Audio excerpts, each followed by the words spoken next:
अस्सलाम वालेकुम रहमतुल्लाहि व बरकातुहू। उम्मीद है आप लोग ठीक होंगे, खैरियत आफियत से होंगे और ख्याल रख रहे होंगे अपना। पेपर शुरू हो चुके हैं तो अच्छे से पेपर दे रहे होंगे, खुद करके दे रहे होंगे। याद रखें, ये 2 नंबर 3 नंबर 5 नंबर जो आप चीटिंग से लेते हैं या चीटिंग से लेने की कोशिश करते हैं, ये सारी उम्र आपके साथ रहते हैं।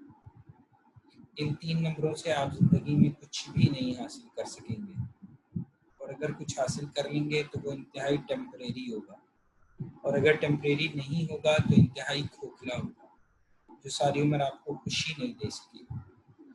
इसलिए बहुत बेहतर है कि इंसान अपनी मेहनत से और अपनी काबिलियत से जितना उसमें पोटेंशियल है उतने मार्क्स, उतने ग्रेड्स और उतना ही ज़िंदगी में अचीव करे, जिसका मतलब होता है कि आपने जितनी इनपुट डाली है उतनी आउटपुट आती है।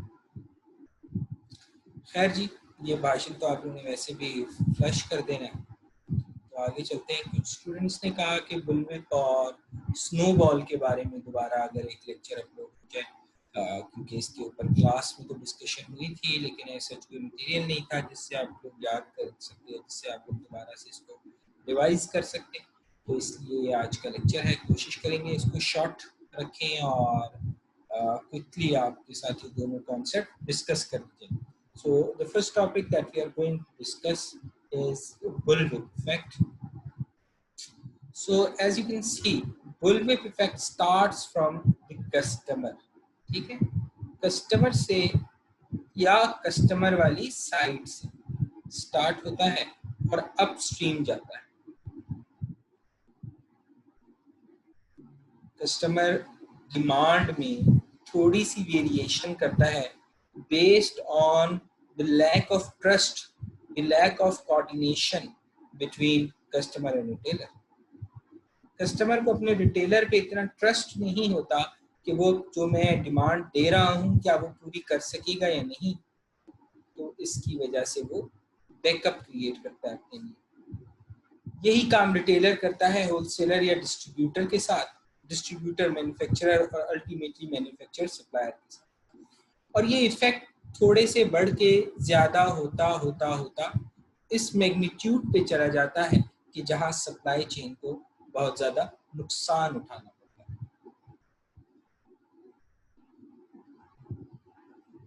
तो हम देखते हैं एक हाइपोथेटिकल सिनेरियो देखते हैं बुलविप इफेक्ट। हम ये अज्यूम कर रहे हैं कि देयर आर 8 कस्टमर्स और उन 8 कस्टमर्स की 8 ही डिमांड है, यानी 8 यूनिट डिमांड है, हर कस्टमर की 1 यूनिट डिमांड है। 4 रिटेलर हैं जिनसे ये कस्टमर कनेक्टेड है। तो हमने कहा कि 8 कस्टमर हैं मार्केट में, ये 8 कस्टमर 4 रिटेलर्स के साथ कनेक्टेड। तो पहला कस्टमर अपनी सिंगल डिमांड रिटेलर 1 को जब देता है, दूसरा कस्टमर भी रिटेलर 1 को देता है, रिटेलर 1 के पास 2 डिमांड्स हो जाती हैं। थर्ड कस्टमर रिटेलर 2 को अपनी डिमांड देता है, एक और कस्टमर डिमांड देता है, इसके पास भी 2 हो जाती है। फिर एक और जो कस्टमर था हमारा, उससे ये शक है, जो नंबर 4 कस्टमर है हमारा, उससे ये शक है कि जो रिटेलर है वो मेरा काम कर सकेगा, मुझे टाइमली डिमांड मेरी सेटिस्फाई कर सकेगा, प्रोडक्ट सप्लाई कर सकेगा या नहीं। तो वो उसके ऑल्टरनेट में एक और रिटेलर को इंगेज कर लेता है। अगला कस्टमर उस रिटेलर को इंगेज करता है और उससे अगला कस्टमर। अब रिटेलर के पास 3 डिमांड आ गई, और इसी तरह ये जो कस्टमर है ये भी अपने उस लैक ऑफ ट्रस्ट की वजह से एक और रिटेलर को इंगेज कर लेता है, या लैक ऑफ कोऑर्डिनेशन की वजह से, या प्रीवियस हिस्ट्री की वजह से।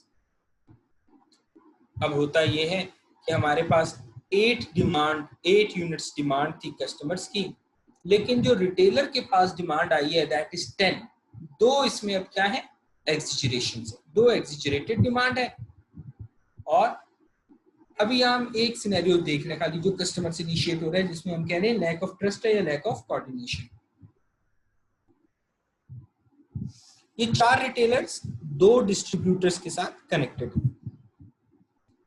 तो पहला रिटेलर अपनी डिमांड जो कि 2 यूनिट्स थी उसे 3 यूनिट्स करके डिस्ट्रीब्यूटर को देता है, क्योंकि उसे ये अंदाजा है कि हो सकता है मेरे पास ज्यादा कस्टमर आ जाए, हो सकता है डिस्ट्रीब्यूटर पूरा ऑर्डर ना दे तो एटलीस्ट 3 नहीं देगा तो 2 दे देगा।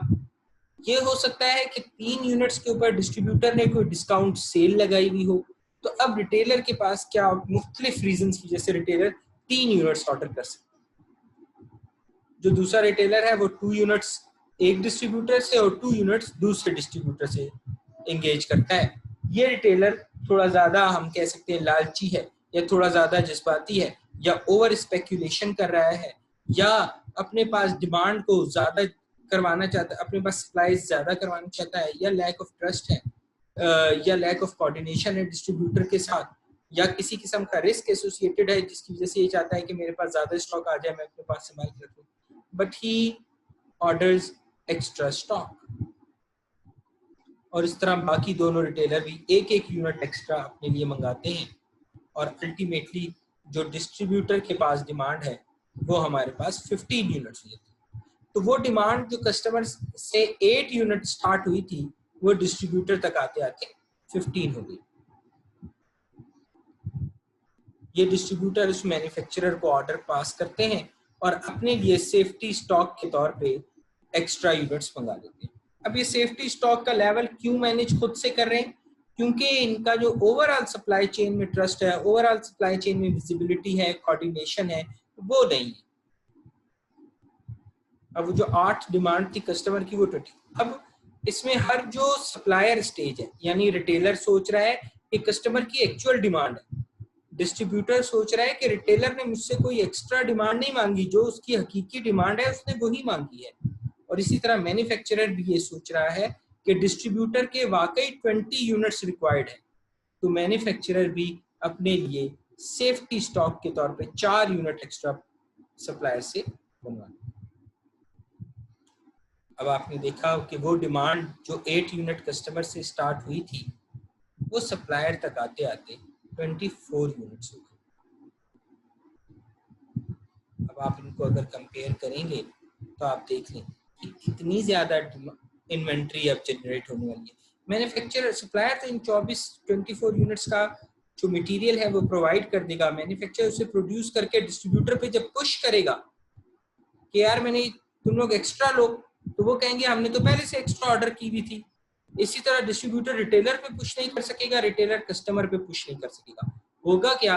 होगा ये कि इस मार्केट में 16 यूनिट्स एक्स्ट्रा इस प्रोडक्ट के पड़े रहेंगे। फिर क्या करेगी कंपनी? उस पर प्राइस डिस्काउंट लगाएगी, उसके ऊपर कोई प्रमोशन लगाएगी, उसको दूसरे आइटम्स के साथ अटैच करके बेचने की कोशिश करेगी, यानी वो फिर एक्स्ट्रा एफर्ट उसे करनी पड़ेगी। और वो प्रोडक्ट, स्पेशली अगर वो प्रोडक्ट इस कोई ऐसी है जिसकी कोई लिमिटेड शेल्फ लाइफ है, तो उसे और ज्यादा प्रॉब्लम फेस करना पड़ेगा।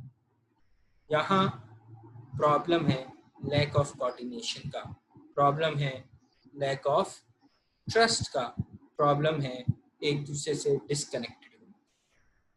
अगर हम ये अज्यूम करें कि रिटेलर डिस्ट्रीब्यूटर को बता दे कि जी मेरे पास 10 यूनिट की डिमांड आई हुई है कस्टमर से, तो मुझे थोड़ा सेफ्टी स्टॉक भी चाहिए, तो डिस्ट्रीब्यूटर उसे बता देगा ठीक है कोई इशू नहीं है, मैं आपके लिए 10 आपकी डिमांड है, 3 मैं आपके लिए फॉर इंस्टेंस 3 यूनिट्स, या हर रिटेलर का एक एक यूनिट 4 यूनिट्स में आपके लिए बनवा देता हूँ, तब भी 14 हो जाएगी।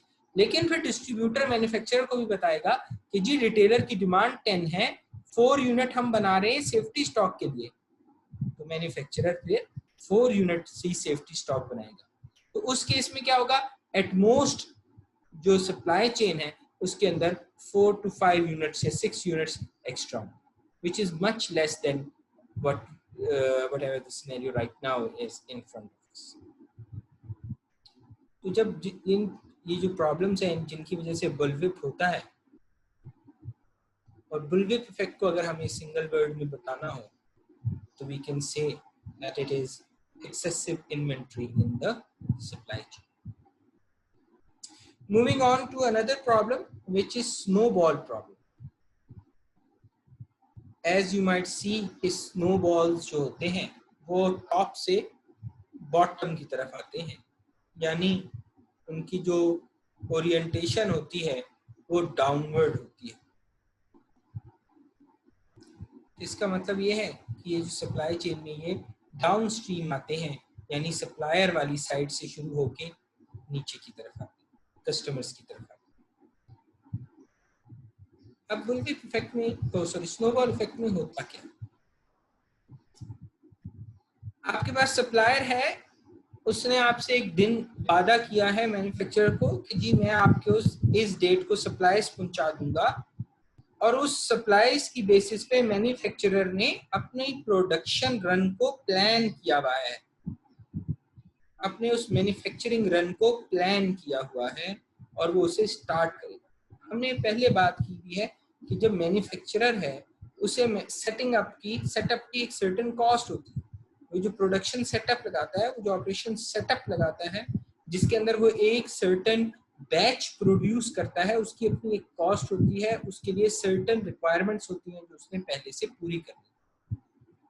अब सप्लायर का जो 2 डेज का डिले है, उसकी वजह से मैन्युफैक्चरर के पास ये डिले और बढ़ जाता है, क्योंकि उसने अल्टरनेट रिसोर्स को इस्तेमाल करना है, उसने अपनी फैसिलिटी को किसी और काम के लिए इस्तेमाल करना है, तो उसकी वजह से यही जो 2 डेज का डिले है मैन्युफैक्चरर तक आते आते 5 to 7 डेज का हो जाता है। अब जो मैन्युफैक्चरर ने अपने डिस्ट्रीब्यूशन के लिए ट्रांसपोर्टेशन इंगेज की हुई थी, ट्रांसपोर्ट ये अपने फ्रेट के लिए, इसको सॉरी ये क्या कहते हैं इसे, बाय सी ट्रांसपोर्टेशन के लिए, कंटेनर्स वगैरह के लिए अपने पहले से सेटिंग की हुई थी, उन्होंने भी इनके साथ इनके लोड के लिए एक सर्टेन अमाउंट छोड़ा हुआ था। लेकिन अब ये तमाम चीजें जब डिले होंगी और वो एक बार अपने डॉक से निकल जाएगी शिप, तो फिर इन्हें उसके लिए मजीद इंतजार करना पड़ेगा, और अल्टीमेटली डिस्ट्रीब्यूटर जो इसे रिसीव करेगा that would be 1 month delay, और फिर उसको पोर्ट से क्लियर कराना, और फिर उसके लिए एजेंट्स करना, और फिर उसके लिए तमाम उस मैकेनिज्म को इस्तेमाल करना, उस इन्वेंट्री को इंगेज करना, फिर कस्टमर को आगे पहुंचाना। तो कस्टमर तक जो ये डिले पहुंचता है, रिटेलर तक ये डिले पहुंचता है, it almost goes to 2 to 3 months। अब वो 2-3 दिन का जो इनिशियल डिले है, वो महीना 1.5 महीना आराम से डिले क्रिएट करवा देता है रिटेलर तक जाने के। ये जो डिलेज हैं, जैसे ये अब ये डिले ना सिर्फ डिले बढ़ाता है बल्कि कॉस्ट को भी इंक्रीज करता है। एक तो आपके पास इकोनॉमिक कॉस्ट है जिसमें आप कस्टमर को लूज कर रहे हैं, और दूसरी फाइनेंशियल कॉस्ट है जिसमें आप जब अपनी ट्रांसपोर्टेशन की फैसिलिटी यूज नहीं कर सक रहे, तो आप जब दोबारा उसे भेजेंगे या आप उसका मेकशिफ्ट अरेंजमेंट करेंगे, so you will have to pay a little more. ये आपके पास स्नोबॉल है। So feel free to post questions in the comments. आपका कोई इश्यू है, आप जरूर उसमें यूट्यूब पे या गूगल क्लासरूम पे कमेंट करें, सवाल पूछें। एक दिन है आपके पास पेपर में, जो बच्चे पेपर्स के लिए देख रहे हैं उनके लिए एक दिन है पेपर में, आप इसको समझ लें, नेट से रिसोर्स कंसल्ट करें, और फिर भी आपके जहन में कोई सवाल है तो आप ज़रूर पूछें। उम्मीद है कि आपको आज की जो छोटा सा लेक्चर है ये समझ आ गया होगा, रिवीजन लेक्चर, और आप एग्जाम में बेहतर तरीके से परफॉर्म करेंगे। जज़ाकल्लाह खैर, अल्लाह आप लोगों के लिए आसानी